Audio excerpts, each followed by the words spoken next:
Hey, what's up you guys, Corescubing here, and today I'm bringing you a different kind of video here. Here we are going to be putting the Cube4Y gas-assisted cube to the test when it comes to floating. Now I do have an original Rubik's Cube here for reference, or yeah, like the one that came out before the newer ones were made. So the secret to the gas-assisted puzzle here is these holes. They are filled up with nozzles that actually inject gas into the molding. So in theory, there should be no way for water to get inside the pieces. So that is why it should float. As you can see here, there's a lot of like Vaseline on this. There's a lot of holes, a lot of places for water to get in, so it should sink. This was inspired by a video made by Pespic quite a long time ago. I will leave a link in the description where he does show the experiment as well. I saw it and I wanted to do it because I have the Cube4Y puzzle, right? So first what we're going to do is we're going to throw the Rubik's Cube in here. I'm not too worried about the stickers here because they are tiles. Here I have cut in half a half-gallon bottle of water, and it should be enough for this to sink, so let's go. Look, there it goes. It looks like it's going to sink.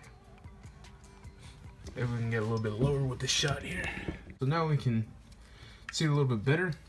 At the moment, it doesn't actually seem to be sinking. It's kind of curious.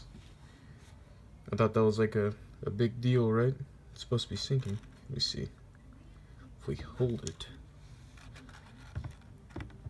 This water is actually really cold. Just to let you guys know that this isn't the drinking water. This is just water from the tub. Okay, well, we can see that it has gone down quite a bit. It's not sinking though. If we leave it longer, will it sink?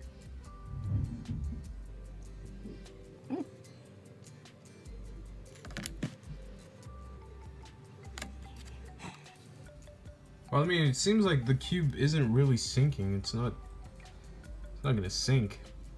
Well, let's see what the Cube4Y gas-assisted puzzle does. Oh, we gotta drain all this water out first. Oh, still moves good. Sounds a little different though. Okay, here we have the Cube4Y gas-assisted cube. In 3, 2, 1. Wow. That's sunk more than the Rubik's Cube. I mean, that puzzle is really heavy. If anyone has ever held one of them, you would know.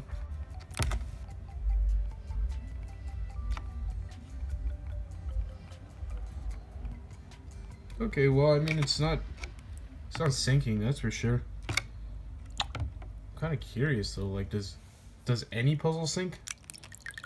All right, well, at this point, I'm kind of convinced that there isn't a puzzle out there that sinks. Yeah, I don't really care about this Shangshao F4. We're just gonna go ahead and throw this in there and see if it sinks, because at this point, I don't think it's anything special that the gas-assisted cube does float. Look at that. They're all floating. There's like...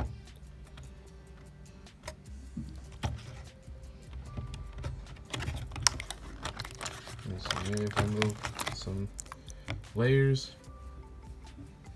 Here, we'll have some of the layers open. With that, get a little bit of water in there.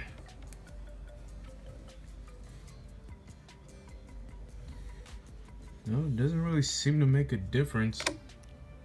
I mean, the original Rubik's Cube was floating a lot. You know, it was... The original Rubik's Cube sinks less than all these other puzzles. We're gonna do one more puzzle, then that'll be it. Oh man, there was a lot of water in there.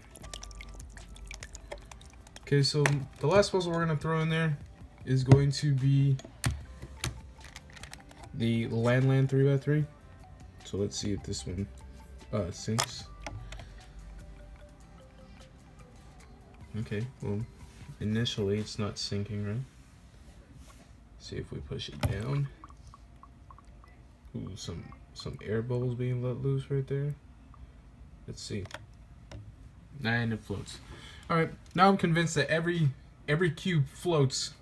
So it really wasn't a big deal that this puzzle could float. Which kind of sucks because it's the reason I bought it.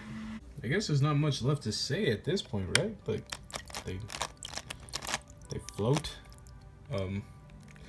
All puzzles seem to float at this point. Alright, you guys, well, at this point, I guess there was no point to this video. We just found out that all cubes float. But if you enjoyed this video, go ahead and hit me with a thumbs up. If you wish to see more of me, go ahead and hit that subscribe button. Social media usernames will be in the description. Other than that, you guys, I'm out. Peace.